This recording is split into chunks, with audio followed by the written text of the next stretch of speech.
todos. Eu preferia, em primeiro lugar, fazer uma nota prévia. Preferia que isto não fosse uma conferência, não tenho isto preparado para conferência. Preferia que isto fosse antes uma conversa à volta de duas coisas que ficam aqui sempre presentes. Uma delas é um edifício feito lá no escritório e uma outra que é o contexto em que esse edifício é feito e uma cidade onde esse edifício é feito e tudo aquilo que está ali à volta e que não tem exatamente só a ver com a arquitetura, mas tem a ver com um conjunto de outras coisas. Não é por acaso que este primeiro slide fala e se titula, é este título segundo, se titula Reabilitação, Estratégias de Atuação e fala da Capital Europeia da Cultura 2012, porque isto pode marcar um momento interessante deste processo de reabilitação da cidade, reabilitação dos edifícios. E este edifício que eu apresento logo de seguida, digamos, elencar algumas quantas estratégias possíveis de atuação neste contexto da reabilitação dos edifícios. Este primeiro slide pretende ali mostrar dois tipos de intervenções que foram, digamos, calendarizadas para a Capital Europeia da Cultura, que se acabou no ano passado, com as obras todas concluídas no prazo, que nem sempre aqui é habitual, isso é, digamos, uma coisa importante, e todas elas incidindo sobre, no essencial, a recuperação de edifícios, a recuperação de espaços públicos, mas também alocar a estes novos edifícios, neste contexto de recuperação física dos edifícios, programas que pudessem, de alguma forma, ser transformadores, por um lado, e, por outro lado, estarem, de alguma forma, relacionadas com o tema da capital, que, naturalmente, teria a ver com cultura. Deste conjunto digamos, de intervenções, houve, como já disse, intervenções ao nível dos espaços públicos e também dos edifícios. Importante é, digamos, referenciar agora que a maior parte destas intervenções, depois vou mais ou menos tentar enumerar, a maior parte destas intervenções são intervenções que já são feitas fora do centro histórico. Muitas vezes liga-se a questão da recuperação e esta questão do património aos centros históricos e nós estamos, talvez, eu digo estamos porque pertence a essa comunidade e o nosso escritório é em Guimarães, trabalhamos neste contexto, portanto, muitas vezes quando digo nós, refiro-me não só ao nosso ateliê, mas também à cidade, estamos um pouco à frente nesse aspecto porque não vemos já o património como uma coisa localizada no seu centro, na zona que seja interior ao perímetro de umas moradas que existiram ou qualquer elemento que estivesse na gênese da formação de um determinado contexto urbano. É interessante que este programa de reabilitação se soma, e eu tenho que o dizer, a um conjunto de outros edifícios e espaços que foram reabilitados ao longo de um contínuo de cerca de 20 ou 30 anos, começando sensivelmente nos anos 80, na altura com a criação do Gabinete Técnico Local pela Câmara de Guimarães, que elaborou uma estratégia de atuação e de recuperação do centro histórico, mas cuja estratégia e metodologia tem sido alargada ao resto da cidade. E isto faz algum sentido. Passamos a não ter duas cidades diferentes. Uma, onde se faz grande investimento público e grande investimento na recuperação de imóveis e de espaços edificados ou espaços públicos, mas uma cidade que toda ela já participa dessa vontade de melhoria de qualidade ao nível dos espaços públicos, mas também dos edifícios. No contexto da SEC, aparecem, portanto, várias coisas.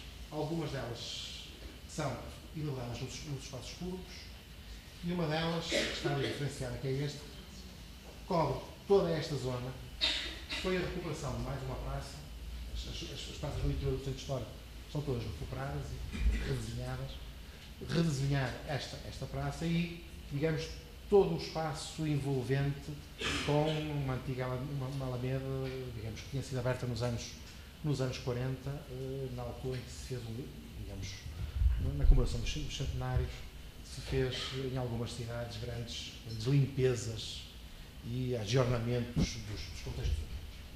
Portanto, um espaço público, isto tem uma área extremamente grande, significa um investimento substantivo em termos financeiros da parte da Câmara neste espaço.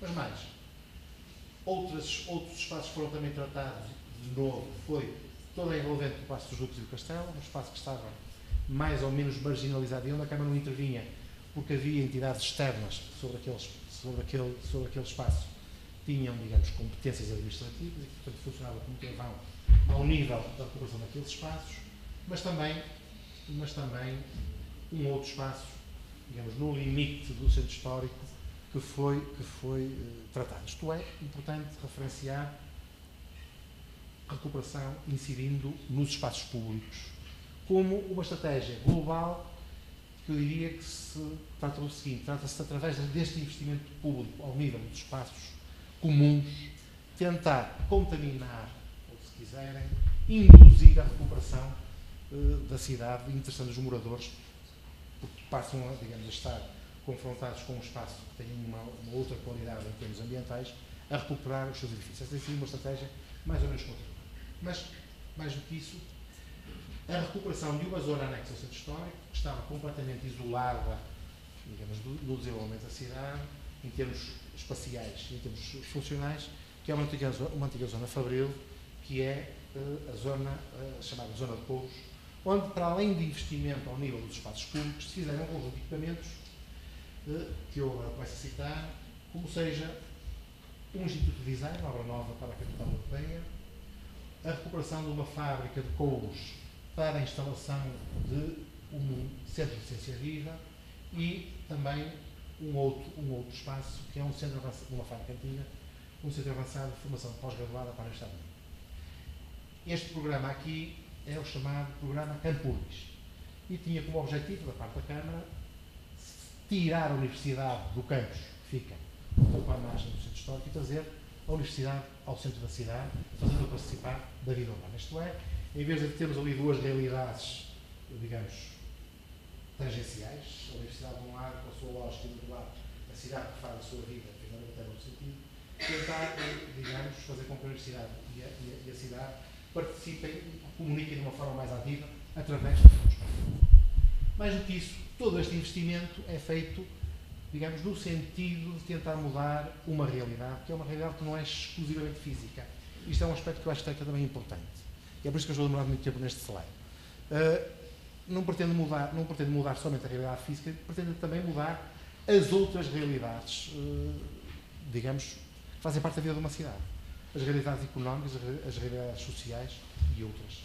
Portanto, o investimento, este conjunto de investimentos nos espaços públicos, mas também em edifícios, incidem sobretudo numa área que pretende mudar um pouco o paradigma de desenvolvimento da cidade, que até este momento, até aqui há uns anos atrás, se baseava, vamos dizer assim, na mão de obra intensiva e nas fábricas de têxteis, nas fábricas de sapatos ou de perfumes, nas cutelarias, e tentar atrair à cidade outro tipo de pessoas que possam, não vamos fugir também digamos, a um jargão que agora tem sido muito habitual, que permitisse acrescentar valor a tudo o que se fazia. E, portanto, andasse à volta das indústrias criativas, da criatividade e do conhecimento. Portanto, o investimento vem um centro de design, um centro de formação avançada para a universidade poder formar e ter, digamos, um sítio onde possa formar doutorados e mestres, um espaço onde a cidade pudesse ter, digamos, alguma relação com o que se fazia em termos de ciência através do Centro de Ciência Viva, mas mais do que isso, também outros dados. Quando falo na criatividade, digamos que tento falar mais do que exatos, porque eu venho-vos falar precisamente digamos, daquilo que nós fizemos na plataforma das artes e da criatividade. Não do conhecimento, mas da criatividade. Porque é esse um dos programas que nós desenvolvemos. Para além disso, foram desenvolvidos outros programas. Alguns respondem a uma ideia ainda um pouco nebulosa e que, digamos, o tempo vai ter que construir, isto é, dá-se um espaço físico e vai-se começar a construir essa ideia. Um deles é a chamada Casa da Memória, onde se pretende de alguma forma ter um espaço onde se possa depositar, e ainda não sabe muito bem como é que isto vai acontecer, a memória da cidade, das pessoas, dessa realidade, em permanente transformação, que é, digamos, a vida urbana, e mais do que isso, um outro equipamento, pequeno equipamento, também na transformação de uma fábrica. Reparem, estou a falar praticamente sempre em edifícios que são reabilitados, recuperados, transformados. Portanto, é este um pouco o contexto das coisas. Que é aquele edifício ali, já fora, bem fora, digamos, da malha urbana da cidade, que é um edifício que se chama Laboratório da Paisagem. A ideia é acolher um centro de estudos que, de uma forma muito horizontal, procura acolher a investigação e o conhecimento sobre a paisagem. Portanto, não só para os arquitetos paisagistas, não só para os geólogos, para os geógrafos, não só para os arquitetos, mas quem de alguma forma, digamos, queira estudar este fenómeno e portanto, a interação entre paisagem natural, paisagem artificial, e portanto também está um pouco aí aberto o que é que isto pode ser. Portanto, reparem, um conjunto de programas, digamos, de edifícios que incidem no essencial sobre digamos, esta área do conhecimento e esta área da criatividade, das artes, ou, digamos, o que se queira chamar. E o edifício que eu mostrava aqui é este, que está aqui marcado, que é um edifício chamado, não sei se funciona, não, é assim, Plataforma de Arte e da Criatividade. E é um edifício que fica, não no centro histórico, fica, digamos, já num desenvolvimento dos princípios do século XX, nesta zona da cidade, um pouco à larga da cidade que existia no século XIX e século XX, que começou por ser um espaço que foi terraplanado para que se realizasse ali um mercado e que as pessoas começaram a chamar praça. E este nome praça, para mim, é importante porque vai ajudar a perceber muito do que a gente fez em fases posteriores no desenvolvimento do processo. Mais do que isso, este espaço, em determinado momento, foi, digamos, tratado e reconfigurado, este espaço aberto, como um espaço de mercado mais formal. E teve um projeto do arquiteto Marcos da Silva, que em diferentes fases foi definindo alguns dos edifícios que conformavam e configuravam este espaço de praça. É importante dizer, talvez seja melhor passar aqui a imagem deste, digamos, do contexto que existia antes de nós atuarmos, e temos este espaço aqui, que é o espaço da praça. Foi um espaço que foi arborizado, que tinha e que era definido por um edifício do arquiteto Marcos da Silva, por um outro edifício, diz-se, projetado por ele, mas que foi posteriormente à morte dele, digamos, refeito, digamos, pelo gabinete da filha dele, e que, digamos, nestes diferentes layers em que este espaço foi construído, temos também diferentes layers em termos, se quisermos, de qualidade e de interesse dos próprios edifícios. É interessante verificar-se uma coisa que eu acho que é relevante e que tem a ver com aquilo que se fazia naquele tempo. O arquiteto Marcos da Silva, que é autor deste edifício do mercado municipal, a que esse espaço de praça foi destinado, é também o autor deste elemento aqui, que é a Sociedade de Armazém e Enxadamento. O que é engraçado verificar-se é que ele, para dois edifícios diferentes, usa duas linguagens completamente diferentes. Eles são praticamente contemporâneos. Temos o edifício da Sociedade de Armazém e Enxadamento, edifício institucional, naquela lógica do tempo, faz-se um edifício usando uma linguagem, neste caso, qualquer coisa mais ou menos, vamos chamar neo-românico, não sei muito bem como é que é se chama, mas um edifício muito eclético. Uma lógica, entre aspas, francesa, das belas artes francesas, e, portanto, ele, para aquele edifício museu, sede de uma sociedade histórica, encontra um tipo de linguagem. Para o mercado, vem utilizar uma linguagem completamente diferente e faz ali um pescar de olhos, se quiserem, ao modernismo, à Art Deco, digamos, que já existia no tempo como uma das linguagens possíveis de que estas pessoas podiam dispor. Aliás, este percurso é interessante porque a gente vai vendo em arquitetos contemporâneos e posteriores ao Marcos da Silva a utilização e uma certa versatilidade na utilização destas linguagens. José de Azevedo, no Comércio do Porto, usa também uma linguagem virada para a praça principal do Porto, com uma determinada linguagem, e depois o edifício que está atrás da garagem do Comércio do Porto, uma linguagem, digamos, alinhada deste tipo, um edifício funcional com uma regra completamente diferente. Isto é importante dizer agora, é que de facto este edifício é um edifício interessante, não acho, muito honestamente, um edifício notável, mas acho que é um edifício interessante e, portanto, faz ali um registro de um determinado momento da história, portuguesa. E é-nos proposto, neste espaço, fazer uma coisa que chamaram, ou convencionaram chamar, Plataforma das Artes e da Criatividade. E isto teria, vou dizer, 3 edifícios, mas 4 vertentes. Uma delas era fazer aquilo que se convencionou chamar um laboratório criativo. Este nome é pomposo, aliás, os nomes são todos pomposos neste caso. Laboratório criativo, que é, no essencial, um ninho de empresas, se quiserem, para as indústrias criativas. Isto é, a Câmara, que é a dona do edifício, disponibiliza um espaço para acolher e, digamos, para ajudar a desenvolver a área das indústrias criativas na cidade. Nessa perspectiva de transformação, digamos, do paradigma de desenvolvimento da cidade, que estava centrado, digamos, na mão de obra intensiva, e tentar centrá-lo, digamos, numa coisa que acrescente mais valor, como seja as artes e a criatividade.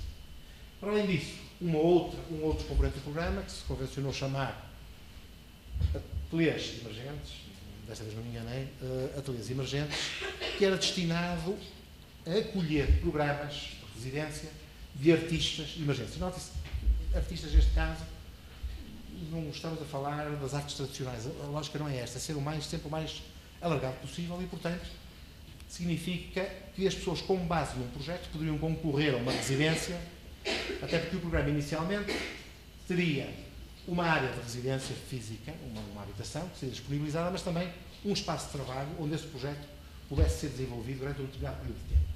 E a lógica é criar concurso para residências, 3 meses, 6 meses, um ano, enfim, o tempo que foi proposto, e acolher os artistas que vão desenvolvendo este projeto na cidade, residindo na cidade, desenvolvendo este projeto na cidade, e, ao mesmo tempo, tentando com isso criar, digamos, se quiserem, algum património que alimentasse uma outra componente do programa. Estamos a falar das 3 componentes, 4 vertentes, uma outra componente do programa, que seria um grande espaço de exposição.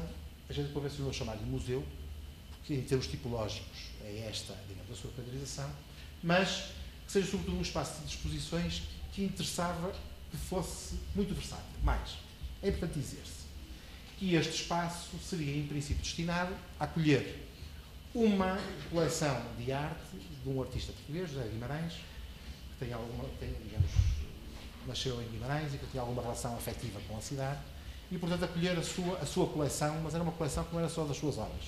É das suas obras e, eventualmente, também da sua coleção particular de arte africana, arte asiática e arte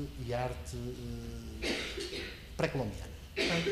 Reparem também, digamos, a própria coleção nada eurocêntrica e muito centrada, hoje está na moda dizer isto, nos países emergentes, portanto, na América Latina, na China e em África.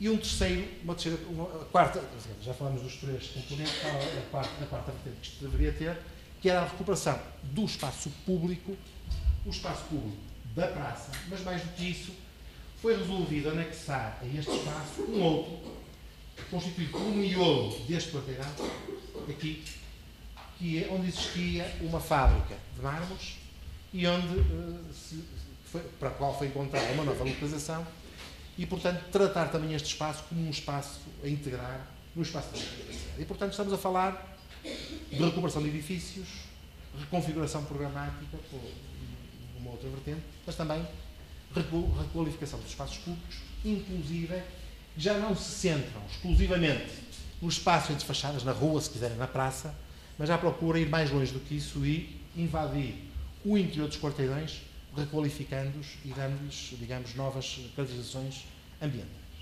Bom, chega de contexto, vamos passar talvez ao edifício. E, portanto, era esta, digamos, o contexto urbano em que nós estávamos, mas tínhamos algumas condicionantes. Dessas condicionantes fazia parte o seguinte, se quiserem, a recuperação destes 2 edifícios, do Marcos da Silva, com uma ênfase muito grande na recuperação e preferência integral deste edifício. Por outro lado, para este volume foi admitido que o terceiro edifício, se o Marcos, não acredito que seja do Marcos, eu digo assim, não acredito que seja do Marcos da Silva, é um edifício muito pouco interessante, a sua demolição e a sua substituição por um edifício novo. E para isso foi-nos dada a seguinte regra. Podíamos ocupar a parte de baixo daquele espaço, em subsolo, e podíamos aqui fazer um volume que tinha 115 metros de comprimento, 15 de largura e 8 de altura. Portanto, tínhamos ali uma espécie de tripa pousada naquele espaço ao qual era preciso arranjar uma solução. Eu diria que se nós nos tivéssemos conformado com esta solução, tínhamos produzido um mau projeto. Porquê? Porque esta rigidez que nos é apresentada, eu acho que é esquemática, e assim foi assim que nós entendemos, teria que ser trabalhada. Porque se colocavam aqui questões importantes em relação com os edifícios e contexto urbano. Interessava manter relações de escala, e interessava que este edifício também fosse suficientemente afirmativo para chamar a atenção deste novo espaço e depois, naturalmente, tentar que este edifício, de alguma forma, fosse elemento de integração entre este espaço de praça e o espaço, digamos, interior do quarteirão, que ficava mais apoiante. E, portanto, tratou-se de, numa primeira fase, trabalhar os 3 componentes do programa e, numa segunda fase, ou tudo ao mesmo tempo, se for preciso, tratar o espaço intersticial entre estes edifícios. Mas, sendo importante recuperar o espaço público, também para isso seria necessária uma estratégia de relação desta nova realidade com o contexto urbano em que se inseria e a forma como isso devia ser feito. Como é que isso devia ser feito. E não poderia ser somente através da função da criação de portas e elementos disso. Bom, estando dando o contexto, aqui numa escala maior, temos, portanto, numa primeira fase, o trabalho sobre este edifício e a sua tentativa de recuperação integral. Mas, este edifício não é recuperado integralmente, se quiserem, é recuperado parcialmente. Era a nossa tarefa, digamos, tratar o conjunto do edifício com o exterior e resolver o resto de chão, já que no andar de cima deveriam ficar as lojas que existiam. Mais do que isso, havendo algumas lojas neste edifício e havendo algumas vagas neste, deslocalizar estas lojas daqui para os espaços vagos. Eu acho que isto também é importante, isto é, isto não significou a limpeza pura e simples de tudo o que estava lá dentro para começarmos de novo, mas significou integrar elementos existentes e eu acho que isto também é um aspecto importante. Significa, quando se faz população de edifícios, manter os moradores e, neste caso, manter o comércio existente, fosse bom ou mau, fosse rentável ou não, as pessoas continuam a ter ali o seu espaço e, portanto, esta relação com a cidade que sempre existiu era uma relação a manter-se. E cabia-nos, portanto, tratar somente o piso de baixo. Inclusive, nós não fizemos no piso de cima, isso competiu à Câmara, num outro processo, fazer o arranjo interior das lojas. Nós competimos tratar o espaço interior e, ao fim e ao cabo, fazer uma coisa que é transformar aquilo que era no projeto original de Marcos da Silva. A zona dos talhos, onde se faziam os bifes e essas coisas desse género, e onde se cortava a carne e se vendia, digamos, à cidade esse tipo de produtos, fazer um outro equipamento, agora com um destino diferente, onde já não há talhantes, há criativos. E, ao mesmo tempo, neste programa, respeitar o edifício, o que nós entendemos que poderia ser feito, intervindo de uma forma muito pouco intensa, vamos chamar assim, no próprio edifício, mas colocando dentro do edifício, respeitando ao fim e ao cabo, se quiserem, as características básicas da sua tipologia, que eram originalmente de pequenas células abertas, se fechavam à noite com uma grade, isto há 40 ou 50 anos. Numa fase posterior fez-se ali umas cascarias, umas coisas meias manhosas, e portanto tratou-se de limpar tudo o que estava a mais, refazer este espaço, mas mantendo esta mesma lógica. E assim nós transformamos cada unidade original dos talhos em espaços de trabalho. E no nosso projeto o que se previa era, ao fim e ao cabo, um conjunto de espaços de trabalho que suportassem esse programa de ninho de empresas que pretende acolher empresas em formação, mas ao mesmo tempo fornecer, através de um conjunto de serviços que estão disponíveis, elementos para que essas empresas possam crescer e depois autonomizar-se, sair dali e produzirem. Reparem, há aqui uma ligação importante do programa a aspectos de mudança, se quiserem, do contexto económico, que não passam imediatamente pela arquitetura. Isto para chamar a atenção, quando falamos de reabilitação e de recuperação, não estamos só, ou não devemos só, falar de recuperação física dos edifícios, mas é sempre extraordinariamente importante os programas que eles acolhem, e às vezes estes programas é que podem ser efetivamente transformadores e reabilitadores dos espaços urbanos e das cidades. Há um bocado comentava com colegas vossos que às vezes nem precisa ser boa arquitetura. Até pode ser um edifício mau, entre aspas, que acolha um programa e tenha as valências necessárias para produzir essas transformações. Não é preciso que seja necessariamente um bom edifício, um grande edifício, um edifício de grande qualidade. Eu diria que ser um bom edifício é uma mais-valia, mas não é necessariamente, digamos, eventualmente uma componente fundamental. Isto dito a arquitetos para que a gente não olhe só para o nosso umbigo, pensando que a arquitetura terá sempre essa capacidade transformadora da realidade que nos envolve. Essa realidade é muito maior do que a exclusiva realidade espacial e física dos edifícios. É uma realidade que abarca muitos outros aspectos sobre os quais nós necessariamente não operamos. E, portanto, neste caso, tratava-se, como dizia, de pegar um edifício e rapidamente, porque o projeto foi feito em cerca de 6 meses, para vocês perceberem os tempos, 6 meses para o projeto, 1 ano para a obra. Isto no total deu, desde o início do projeto até a conclusão da obra, cerca de 2 anos, porque entre a conclusão do projeto e o início da obra decorrem os concursos públicos que são necessários, etc. Saber mais ou menos o tempo em que isto também é importante saber isso. E, portanto, aqui tratou-se de, como dizia, ser pouco interventivo e introduzir somente no edifício os elementos necessários para melhorar e para o compaginar, se quiserem, com algumas regras de conforto que nós temos hoje. Se quiserem, conforto térmico, conforto acústico, conforto e qualidade do ar e elementos desse tipo. Sendo uma intervenção, portanto, que anda muito atrás da tipologia e não procura aqui ser grandemente transformadora do espaço.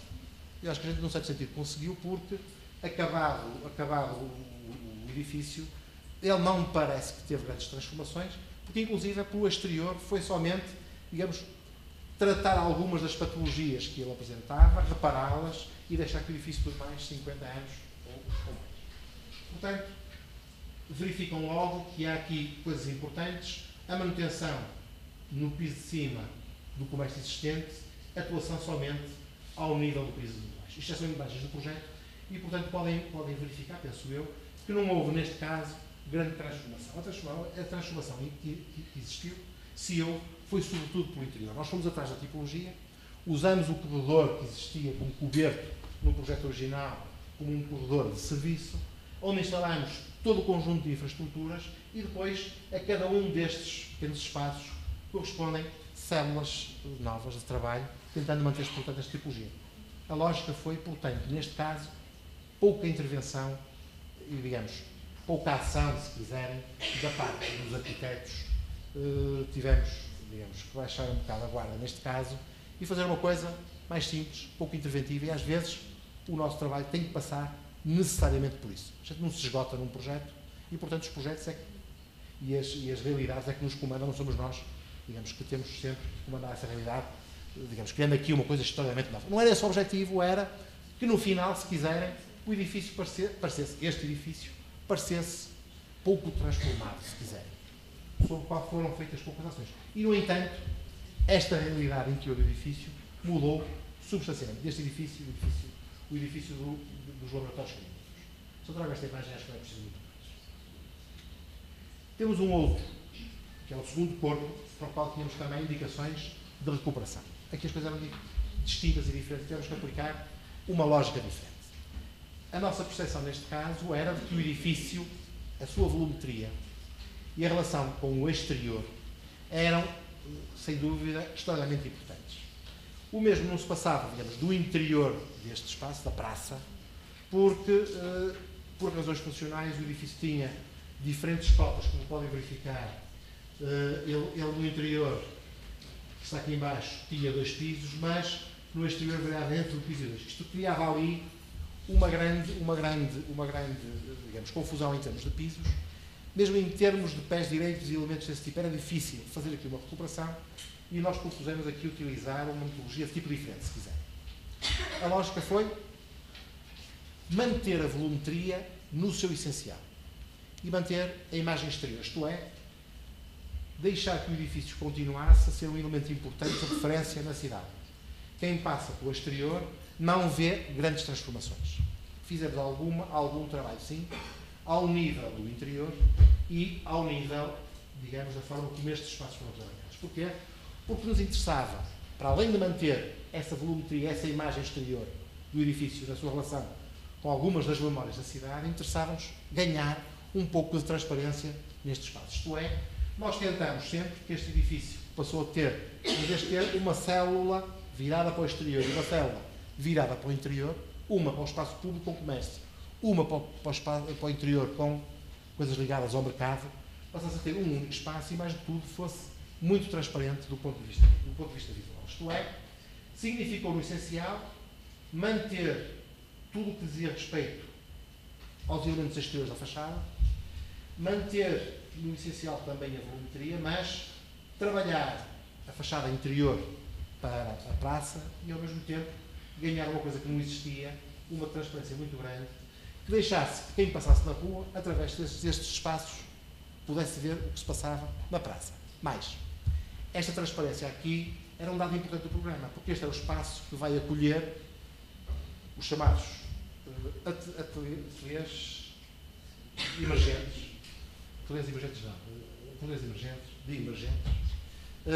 onde seriam feitas as residências artísticas. Isto seria o espaço de trabalho para os artistas. Tem 5 células, uma das quais foi alocada a uma livraria que está para entrar em funcionamento, e os outros espaços seriam um espaço de residência. E, portanto, também seriam espaços, digamos, que acolheriam as zonas de trabalho dos artistas que faziam as residências em Guimarães. Interessava, portanto, neste caso, e era para nós importante, que houvesse muita transparência do que se passava ali dentro, isto é, de que o que se passasse nesse período de residência fosse muito visível por quem passasse a cidade, mas permitisse também uma grande comunicação entre quem utilizava o espaço e o espaço interior destes edifícios e quem utilizava os espaços exteriores, rua ou praça. E, portanto, temos aqui uma metodologia, se quiserem, em termos de intervenção, uma metodologia diferente, bem diferente do primeiro caso. Uma metodologia que passa por manter o essencial de alguns elementos que têm a ver com memórias difusas, se quiserem, da cidade e certas coisas que as pessoas estão ligadas, por um lado, mas ser suficientemente transformador para que a reabilitação destes edifícios pudesse ser mais efetiva e pudesse ser reusado de formas completamente novas. E isto são algumas das imagens. Isto é uma imagem da biblioteca. Reparem, do interior destes espaços há sempre uma transparência muito grande para o exterior. E, se quiserem, este foi quase trabalhar um volume pelo interior e uma fachada. O resto manteve-se, inclusive, mantivemos a construção de telhado tradicional, em telha, com os caimentos que tinham, justamente não mexendo em alguns aspectos fundamentais daquilo que este edifício dizia a respeito à cidade.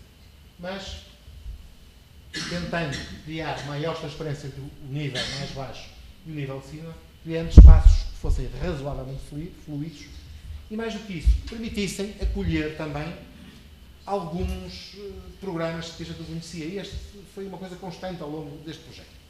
Havia um conjunto de ideias sobre o que o edifício devia ser, mas, ao mesmo tempo, pretendia-se que o edifício, em certo sentido, em termos de uso, fosse, vamos chamar-lhe assim, neutro. Isto é, não fosse demasiado afirmativo e permitisse acolher o máximo de coisas possíveis. E este máximo é tudo o que se possa imaginar e a gente, às vezes, não tem imaginação que chegue para adivinhar o que vai acontecer. E, portanto, nós fomos para materiais relativamente neutros e espaços pelo interior relativamente pouco, como é que é dizer, estruturados no sentido de deixar que estes espaços também tivessem alguma neutralidade. Resolve-se sempre estes dois níveis deste espaço, criando em cima uma área de trabalho mais pequena e mais contínua, um escritório, se quiserem, e na parte de baixo um espaço franco de trabalho. A ideia é que isto possa acolher qualquer tipo de atividade. Nós estamos a falar de artistas pintores, artistas escultores, estamos a falar de tudo o que diga respeito às artes visuais, se quiserem cinema, se quiserem teatro. Portanto, pode haver aqui, digamos, várias performances, coisas desse tipo. Portanto, a gente também não sabe muito bem o que é que este espaço vai ser. Espero eu que o futuro nos reserve, relativamente à utilização deste espaço, algumas surpresas. Porque eu acho que isso seria sempre bom. Significa que este espaço teve elasticidade suficiente para acolher uma diversidade de atividades, que é aquilo que se espera que ele venha a ter. Este é o espaço em cima, sempre espaços mais caracterizados, neste caso, enfim, um espaço mais caracterizado na zona de trabalho, se quiserem, mais rígido em termos formais, na zona de trabalho, e muito mais aberto no grande espaço central. Isto é uma das pontas deste edifício, onde se resolveu fazer um elemento que é importante, já que vão haver aqui pessoas a trabalhar permanentemente, um espaço também se sirva de intercâmbio, que é um bar, café, faz parte deste tipo de programas. Foi discutido se este programa havia de ser feito aqui, se havia de ser feito no interior. Não foi a opção nossa, a opção que nos foi dada foi este edifício devia ser colocado nesta posição.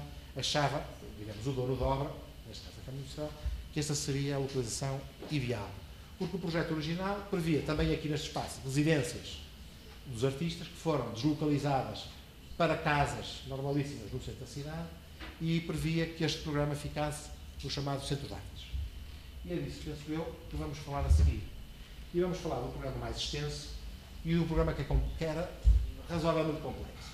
Como vos dizia, era um programa que deveria acolher, isto é o piso -2, era um programa que devia acolher uma gama relativamente grande de componentes programáticas, uma das quais seria um centro de exposições, mas, sendo um centro de exposições e acolhendo uma coleção, teria que ter tudo o que lhe está, digamos, anexo em termos de programa.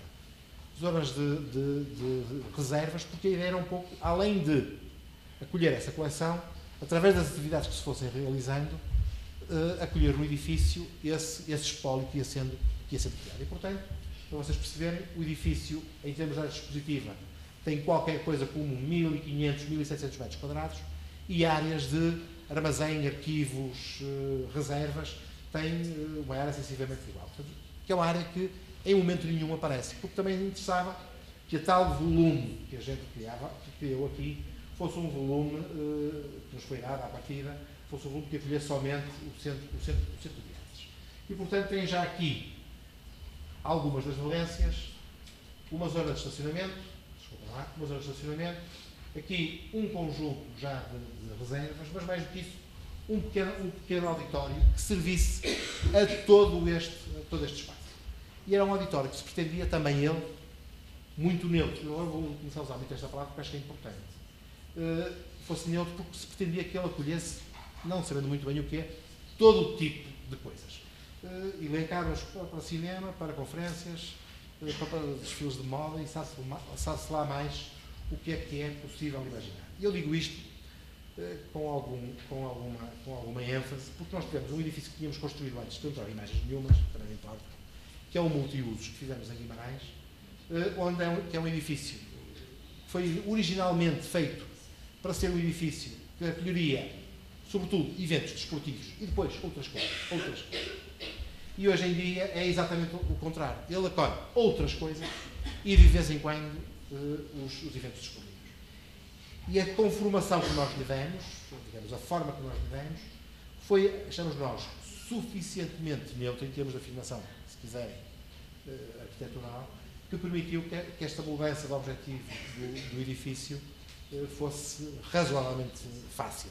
E já vi acontecer lá coisas completamente diferentes. Portanto, muitas vezes nós projetamos um edifício com uma determinada função e a função ocupa, na nossa metodologia projetual, muitas vezes uma função meramente operativa para nós, através, digamos, do processo de projeto, chegarmos a uma forma, mas o que a gente verifica muitas vezes é que o uso dos edifícios, muitas vezes, inverte-se, modifica-se, e os edifícios têm que acolher essas outras atividades.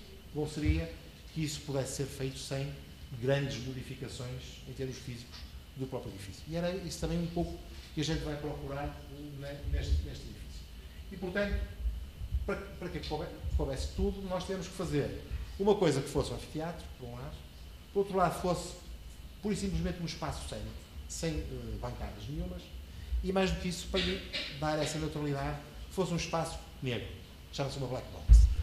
E agora fizemos uma caixa negra que tem este elemento bancada, que são, digamos, amovíveis, elas são telescópicas, e portanto este espaço pode funcionar com esta configuração, mas também pode funcionar como um espaço de caixa sem qualquer tipo de atributo, para além daqueles que são os atributos cênicos importantes que é preciso para que este espaço funcione.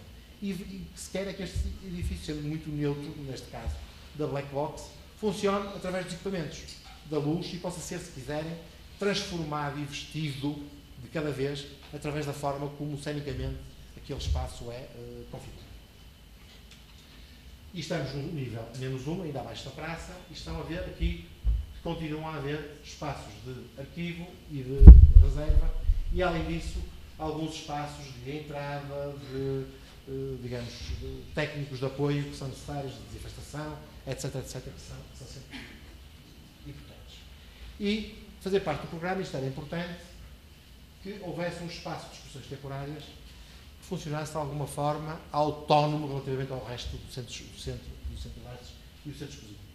E, portanto, foi criada esta zona, mas, através do processo que nós tivemos de composição deste edifício, tentamos que ele se relacionasse de forma independente com o exterior, mas também com o interior do edifício. O edifício assenta, agora começa a falar, é essencial, ao fim e ao cabo, na criação de um espaço de comunicação vertical, se quiserem, que é este elemento, que cobre todos os pisos do edifício, e ao mesmo tempo criando uma zona de estar que também se queria que fosse razoavelmente indefinida, onde pudesse funcionar espaços como um bar, ou se pudesse fazer uma vernissagem, ou o que quer que seja, ou utilizá-la inclusive como parte, digamos, da zona expositiva, e depois, autonomamente, a zona de exposições temporárias que se liga à praça que está por cima, através de um anfiteatro exterior que foi aqui colocado. Para além disto, importante é que, em anexo a este espaço que fica desta praça, tivemos sempre esta zona que deveria ser trabalhada em termos ambientais. Era um espaço a que se destinam, sobretudo para espaços jardins, mas que, naturalmente, vocês perceberem também, é o espaço onde se localiza toda a maquinaria necessária para fazer este edifício funcionar. Tudo que sejam aquecimentos de água, arrefecimentos de água, máquinas de ar-condicionado, tudo isto está no essencial colocado neste espaço, o que obrigou, se quiserem, a uma disciplina muito grande em termos de projeto para, digamos, resolver o imbróglio que aqui se cria entre os elementos estruturais e elementos arquiteturais, digamos, os inputs que a gente recebe do pessoal do AVAC ou do pessoal da eletricidade. É importante, interessante, digo já, se quiserem podem ver aqui o único pilar que este edifício tem. Estou a falar do edifício do Centro de Artes. Nós resolvemos tudo através de paredes portantes, porque nós temos, no nível de cima, consolas, vamos chamar-lhe generosas, e, portanto, foi tudo feito com paredes moldadas em pré-esforço, e, portanto, digamos, do ponto de vista técnico, uma coisa razoavelmente complicada, que criava, inclusive, dificuldades algumas no atravessamento de algumas das infraestruturas que nós tínhamos aqui no projeto. Portanto, falo-vos também, isto é importante que se diga, numa grande disciplina em termos de coordenação entre o arquiteto e todos os outros agentes que contribuem para que o edifício passe do papel para o botão e para os elementos que sejam necessários. Eu não sei se já estou com muito tempo. Estou. Vou ver se me aparece. Desde de cima, como é que nós tratamos este volume? A nossa lógica era não ter um volume rígido como aquele que nos foi proposto. Interessava-nos ter, digamos, de alguma forma, desconstruir este volume, porque se fosse realizado da forma que nos foi proposto, teria um peso muito grande e achávamos nós seria extraordinariamente agressivo no contexto em que se situa. E, portanto, o que nós fizemos aqui foi, através de todos os recursos que dispunhamos, tentar que aquele volume naquela praça funcionasse não como um elemento unitário, mas como um elemento fracionário.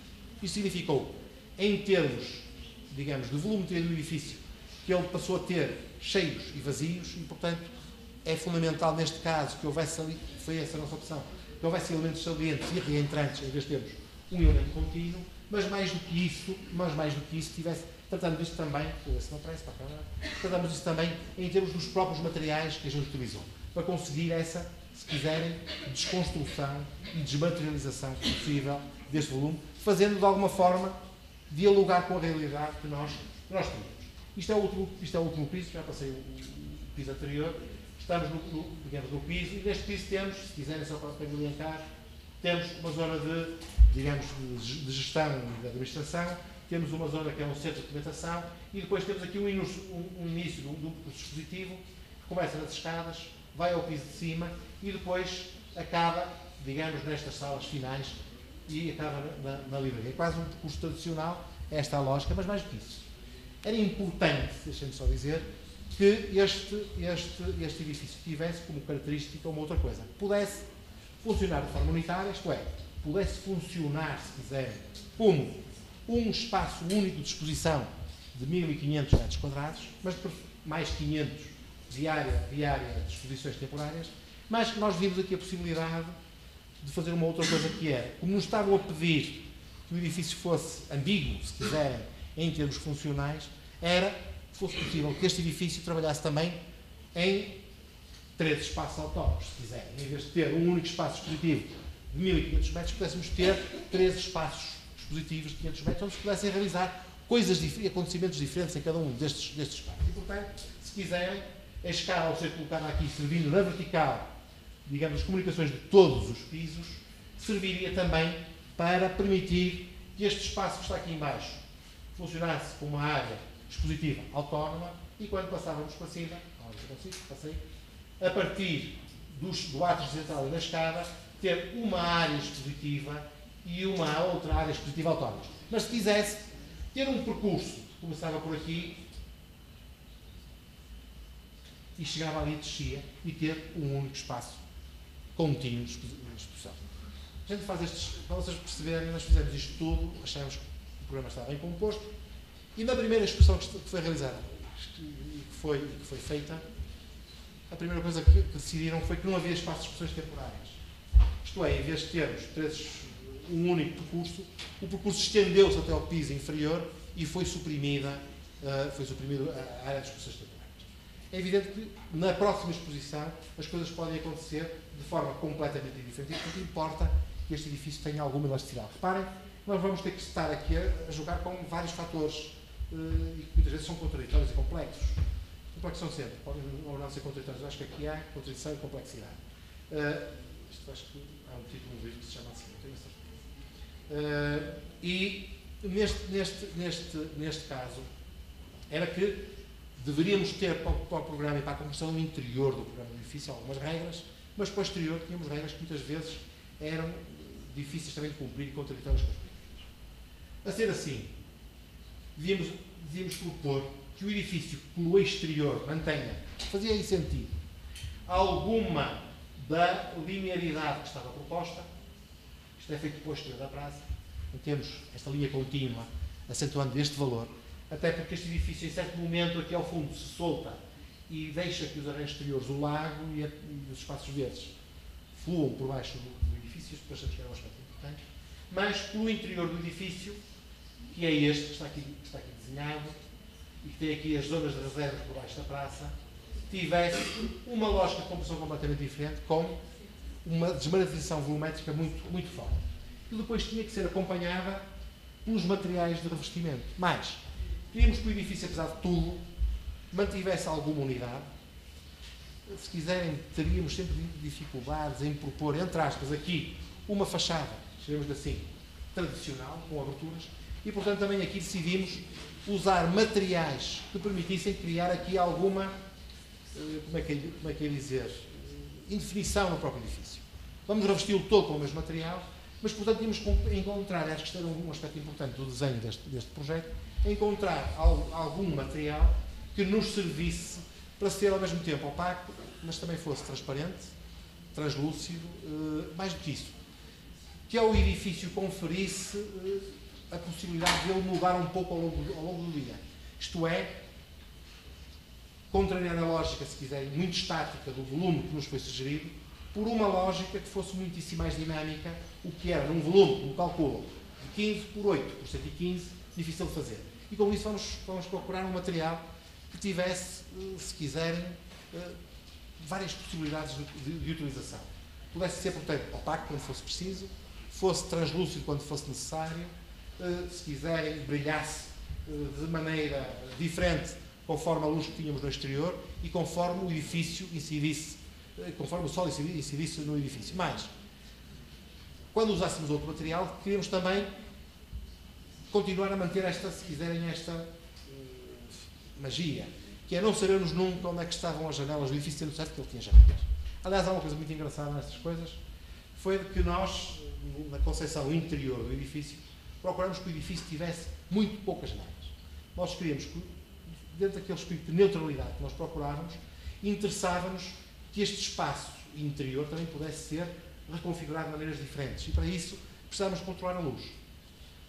Podíamos ter usado aquilo que era tradicional no museu, e eu ponho sempre o museu entre aspas, que era usar grandes claraboias para termos luz difusa, mas a nossa opção foi fazer uma coisa diferente, foi só ter iluminação natural na mudança de espaços, isto é, entre salas ou elementos desse tipo, reduzindo ao mínimo e, se quiserem, identificando às pessoas onde é que havia os espaços de transição entre umas salas e outras. E as salas estão todas fechadas. Isto permitia aumentar, enfim, são questões importantes também de referir, permitia aumentar a área expositiva, mas mais do que isso, permitia manter essa neutralidade do edifício relativamente às utilizações futuras e, portanto, poder, mais uma vez, vestir aqueles espaços através da iluminação, através da forma como cada uma das exposições fosse feita e o edifício ser transformado no interior desta maneira. Bom, vamos ver se eu avanço. E, portanto, temos um edifício pelo interior que é razoavelmente neutro. Se vocês olharem para este edifício, a cor quase que desaparece. Não é isso que não interessa aqui por um edifício de evidência. A nossa lógica foi que o edifício fosse, como vos digo, muito neutral. Daí o uso de cores branco, negro, sem cor, se quiserem, branco, negro e uma cor muito neutra também nos pavimentos, que é uma pedra natural, cinza. E depois, digamos, ter um edifício muito equipado em termos de iluminação. Naturalmente aqui a iluminação é feita no sentido de ser o mais económica possível, é sempre uma das condições básicas nestes casos. Digamos, que o edifício possa no futuro ser sustentável e possa ter um conjunto de regras técnicas que lhe permitam sobreviver com o mínimo de maquinaria possível. Sendo certo que hoje, em termos regulamentares, isso dificilmente é possível. Isto é, vocês já com certeza ouviram falar em algumas polémicas, por exemplo, nas escolas secundárias que estão a ser feitas, muito se fala, são edifícios muito suportados por máquinas da AVAC, gastam muita energia. Porquê?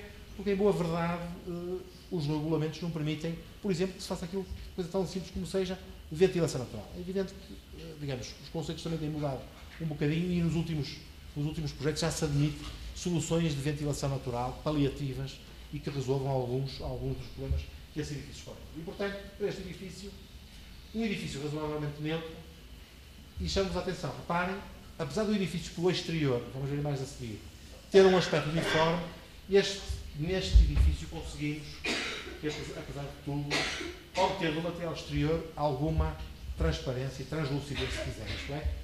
Conseguimos que ele fosse permeável à luz.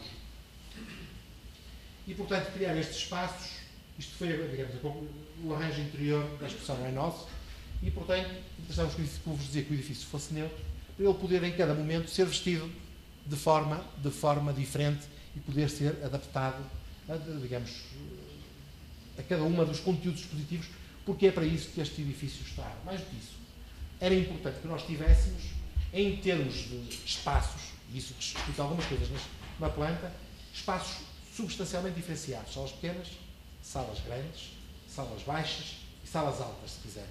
Para quê? Para permitir, mais uma vez, conferir ao edifício elasticidade e permitir-lhe que ele, no futuro, acolha coisas muito distintas. E quando eu vos digo que são coisas muito distintas, são coisas que a gente não pode ainda hoje saber exatamente o que vão ser.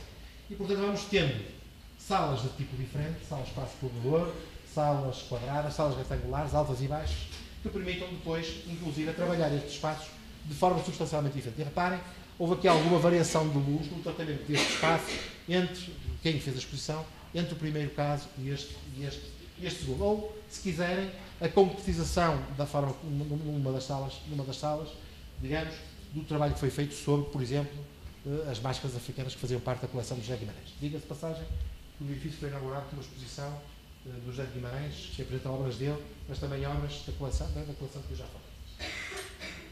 E depois, sempre nos espaços de transição, os espaços iluminados. E os espaços interiores das salas sem iluminação, a não ser uma iluminação natural, que possa ser em cada momento trabalhado. Por fim, para a gente, digamos, escolher outros espaços, a utilização de pés direitos duplos e, também nestes casos, muitas vezes a sinalização desses espaços com pequenos elementos luminosos. E reparem que, em ambos os casos, nós estamos aqui a criar espaços, não sabemos o que é que este espaço duplo um dia poderá ser, esperemos que isto possa acolher coisas variadas. A lógica era, sabendo nós que seria uma exposição do José Guimarães, mas não sabendo exatamente o que seria, ela poderia ser qualquer coisa e, portanto, a gente tinha que estar preparado para que o edifício não fosse um obstáculo à concretização destes elementos. Bom, e isto é a Black Box. Como se quiserem, isto do ponto de vista arquitetural é neutro e esse é o objetivo. Estas bancadas podem ser recolhidas e todo este espaço pode ser utilizado como um espaço unitário, pode ser utilizado, por exemplo, como complemento dos vários complementos do programa, como uma sala, como está aqui configurado, uma sala de conferências, como pode ser recolher estes elementos utilizados como um espaço expositivo, por exemplo, para coisas que não precisam de luz, portanto, pode ter várias utilizações.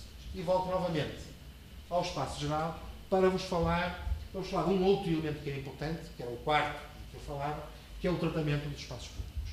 Isto é, a nossa procura foi aumentar, dentro do possível, a permeabilidade entre este espaço interior trabalhado como uma praça e todos os espaços exteriores. Isto é, criamos um conjunto de recursos adicionais possíveis, como sejam estes, com entradas e ligações entre os diferentes níveis e os diferentes espaços, com o objetivo também de que este espaço pudesse ser utilizado no percurso normal da cidade e não ser uma espécie de espaço segregado. A opção foi, claramente, que estes espaços interior ou interiorizado não tivesse qualquer tipo de obstáculos físicos. Qualquer pessoa, a qualquer hora do dia ou da noite, pode utilizar estes espaços. E, portanto, é uma forma que se tenta aqui de fazer a ligação entre o interior do quarteirão e o exterior. E, por fim, o edifício. E, como eu vos dizia, é assim, a lógica foi a utilização como materiais de revestimento no exterior de tubos paralelos de latão, separados entre si, e a utilização destes materiais também, diga-se de passagem, tem a ver com conservação, mas também tem a ver com a possibilidade que estes materiais têm de, conforme a luz que têm, variar. Isto é uma coisa para nós interessante verificar-se. Quando visitamos este edifício, conforme o dia, conforme a altura do ano, ele vai tendo, e ao longo do mesmo dia, ele vai tendo aspectos diferentes que são dados pelo facto, digamos, destes tubos de latão brilharem sobre a luz do sol. Mas era uma forma, ao desconstruir este volume, a mesma coisa fizemos, se quiserem, diga-se de passagem, ao nível, digamos, destes volumes aí entrantes que tratamos como vidro, com vidro negro, mas que em alguns casos este vidro, o interior não tem parede, tem, digamos, espaços de entrada de luz para o interior. Tentando criar neste volume alguma neutralidade e alguma coisa, mais do que isso, a criação, achamos nós, destes volumes, permite vir dar a este edifício uma relação de escala próxima e algum diálogo entre edifícios novos que foram construídos e edifícios existentes que foram, por exemplo, refeitos parcialmente e edifícios que foram integralmente recuperados. Mais do que isso, o próprio tratamento da praça é razoavelmente neutro. Continuo a insistir neste valor, que acho que é um valor interessante. Mas o próprio mobiliário que nós utilizamos é um mobiliário móvel. Isto aqui, que parecem umas coisas, as fotografias em betão, é feito em fibra de vidro e pode ser movido por duas pessoas de um lado para o outro da praça. Pode ser reconfigurado, pode, portanto, criarem-se ali espaços de tipo completamente diferente e facilmente configuráveis também no espaço de praça. E, naturalmente, para que esta praça fosse, isto é um valor importante, e a sua sensação de tranquilidade, a existência de poucos materiais de revestimento na praça. Este é o esquema de revestimento do edifício, tubos de latão, que são colocados em painéis sobre a fachada, quer tenha atrás quer tenha atrás vidro, quer tenha parede. O que significa que nós usamos deste material as diferentes possibilidades, se quiserem. Quando está à frente de uma parede, ele funciona como se quiser, uma membrana opaca. Quando tem atrás vidro, ele funciona como uma membrana permeável à luz e permite, digamos, iluminar o interior, mas ao mesmo tempo uma relação forte do interior com o exterior. Se quiserem, se reparar nas primeiras fotografias, já há aqui alguma mudança do próprio edifício, porque este dia estava luminoso, outro estava muito menos, e ele ganha logo uma conformação diferente. E, portanto, acho que é importante dizer-se, a criação e a construção deste volume acaba por nos permitir pôr em relação uma coisa que poderia ser extraordinariamente pesada e agressiva num conjunto de volumes muito mais delicados e que mantém, acho eu, uma relação de escala importante com os edifícios laterais que estão aqui. E, portanto, são mais algumas imagens. Vamos estar sempre a dizer as mesmas coisas também. Vamos avançando. E tem, portanto, a relação entre, se quiserem, os 3 edifícios da praça e o edifício novo que foi construído. Há, portanto, aqui uma lógica neste edifício, se quiserem, para tomar o tema da reabilitação, completamente diferente. Já não estamos aqui a fazer uma recuperação, estamos aqui a reabilitar, a fazer com este edifício a reabilitação de um espaço de cidade que, através do seu programa, possa induzir a algumas transformações. As transformações físicas são operadas pelo edifício, mas um conjunto de outras transformações são operadas pelos conteúdos do próprio programa. Só para perceberem, cá está o tal edifício que eu falava, o primeiro, do Marcos da Silva, este, com uma linguagem de tipo completamente diferente, e bem diferente da linguagem que ele usou naquele edifício, que era um edifício mais entre aspas, funcional, que era o mercado. E são o conjunto de espaços exteriores, que significou também aqui a reabilitação e a transformação de um espaço interior de quarteirão, que foi recuperado para o uso por parte da cidade. Era, portanto, nossa intenção que este edifício vivesse muito da transformação que ocorre ao longo do dia. Mas não era só ao longo do dia. Interessava-nos também que este edifício, à noite, pudesse ser ator, se quiserem, deste espaço. E usamos com isso essa tal permeabilidade à luz que este tipo de revestimento tem, para conseguir, através da instalação de LEDs na parte de trás do edifício, que ele possa, durante a noite, ser ator deste espaço e ser permanentemente transformado. Portanto, significa, isto aqui são LEDs coloridos que são ali colocados e que permitem ir mudando a luz, isto é, se quiserem, que o edifício também ele, durante a noite, quando ele pode também ser utilizado, possa ser ator deste espaço e, ao mesmo tempo, perder um pouco do peso que ele pudesse ter através desta transformação sucessiva, através da luz e da cor que ele pode ter. E acho que cheguei ao fim, acho que já os cansei o suficiente. Pelo menos eu já estou cansado o suficiente. E, portanto,